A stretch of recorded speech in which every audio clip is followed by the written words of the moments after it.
பாலாஜி வணக்கம். தமிழக வெற்றி கழகத்தின் தலைவரும் நடிகருமான விஜய் பெரம்பூர் தொகுதியில் போட்டியிடுகின்றார். அதற்கான வேட்பு மனுவை சற்று நேரத்துக்கு முன்னர் தாக்கல் செய்த நிலையில் அந்த பெரம்பூர் தேர்தல் அதிகாரியிடம் வேட்புமனு தாக்கல் செய்ததை அடுத்து அங்கிருந்து அவர் தேர்தல் பிரச்சாரம் மேற்கொள்ளக்கூடிய இடத்திற்கு அந்த வாகனம் மூலமாக சென்று கொண்டிருக்கிறார்.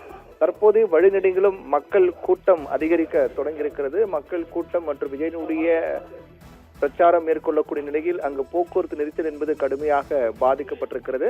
தேர்தல் களம் சூடுபிடிக்க தொடங்கியிருக்கிறது. ஒவ்வொரு கட்சியும் தீவிரமான தேர்தல் பிரச்சாரத்தை மேற்கொள்ள தொடங்கியிருக்கிறார்கள். அதில் முதற்கட்டமாக தமிழக வெற்றி கழகத்தின் தலைவர் விஜய் சற்று நேரத்திற்கு முன்னர் அவர் வேட்புமனு தாக்கல் செய்தார்.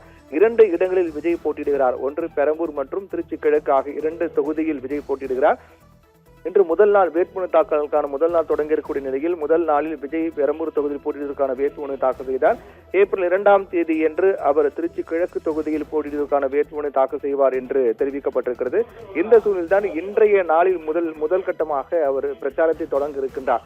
ஏற்கனவே கடந்த சனிக்கிழமை என்றே ஒரு பிரச்சாரத்தை தொடங்கியிருக்க வேண்டும். அப்போது சென்னையில் 5 இடங்களில் குறிப்பாக பெரம்பூர் எம்கேபி பேருந்து நிறுத்தம், அதே போன்று கொளத்தூர் தொகுதிக்குட்பட்ட செந்தில் நகர் ராஜமங்கலம், அதே போன்று வில்லிவாக்கு தொகுதிக்குட்பட்ட ஐசிஎஃப் சிக்னல் மற்றும் அண்ணாநகர் ரவுண்டானா, விருகம்பாக்கம், கோயம்பேடு பிளைஓவர் ஆகிய சென்னையில் 5 இடங்களில் பிரச்சாரம் மேற்கொள்ள அவர்கள் திட்டமிட்டிருந்தார்கள். தாவேக தரப்பில் கடந்த சனிக்கிழமை அன்றே பிரச்சாரம் மேற்கொண்டிருக்க வேண்டும். ஆனால் அப்போது காவல்துறை அனுமதி மறுக்கப்பட்ட காரணத்தால் தேர்தல் பிரச்சாரம் திட்டமிட்டபடி விஜயால் மேற்கொள்ள முடியவில்லை. அதற்கு பிறகுதான் தலைமைச் செயலகம் சென்று தமிழக தலைமை தேர்தல் அதிகாரி அர்ச்சனா பட்நாயக்கை சந்தித்து புகார் மனு கொடுத்திருந்தார். அதற்கு பிறகு அவருக்கு அனுமதி கொடுக்கப்பட்டதை அடுத்து இன்று காலை அவர் பெரம்பூர் தொகுதியில் போட்டியிடுவதற்கான வேட்பு மனுவை தாக்கல் செய்தார். அதைத் தொடர்ந்து அங்கிருந்து பிரச்சார வாகனம் மூலமாக இவர் பிரச்சாரம் மேற்கொள்ளக்கூடிய எம்கேபி பேருந்து நிறுத்தம் நோக்கி சென்று கொண்டிருக்கிறார்.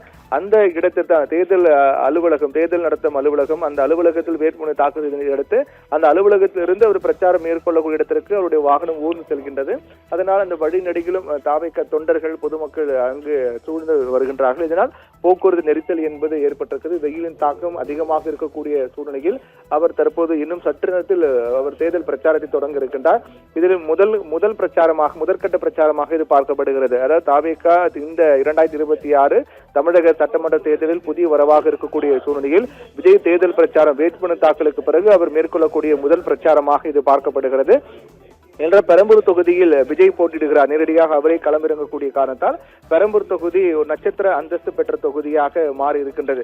ஏனென்றால் பெரம்பூர் தொகுதியில் கடுமையான போட்டி இருக்கும் என்றுதான் எதிர்பார்க்கப்படுகிறது. பெரம்பூர் தொகுதியில் தாவேக தரப்பில் இதனுடைய தலைவர் விஜய், அதே போன்று திமுக தரப்பில் தற்போதைய சட்டமன்ற உறுப்பினராக இருக்கக்கூடிய ஆர்.டி. சேகர், அதே போன்று என்டிஏ கூட்டணியில் பாமகவுக்கு பெரம்பூர் தொகுதி ஒதுக்கப்பட்டிருக்கிறது. அங்கு பாமக பொருளாளர் திலகபாமா போட்டியிடுகிறார். நாம் தமிழ் கட்சியின் சார்பாக அங்கு வெற்றி தமிழன் போட்டியிடுகிறார். இப்படியாக அங்கு போட்டி என்பது கடுமையாக இருக்கும் என்றுதான் எதிர்பார்க்கப்படுகிறது. திமுகவின் கோட்டையாக இருக்கின்றது. கடந்த சட்டமன்ற 2021 சட்டமன்ற தேர்தலில் திமுக வேட்பாளர் ஆர்.டி. சேகர் 1,05,267 வாக்குகள் அந்த தொகுதியில் பெற்றார். 2ஆம் இடம் அதிமுக வேட்பாளர் பெற்றார் தனபாலன் 50,291 வாக்குகள். 3ஆம் இடம் நாம் தமிழருக்கும் 4ஆம் இடம் மக்கள் நீதி மையத்திற்கும் கிடைத்தது. இப்படியாக பெரம்பூர் தொகுதியுடைய கள நிலவரம் இருக்கக்கூடிய சூழ்நிலையில் வாக்கு வித்தியாசம் மட்டுமே கிட்டத்தட்ட 54,976 வாக்குகள், 55,000 வாக்கு வித்தியாசத்தில் திமுக வேட்பாளர் வெற்றி பெற்றார்.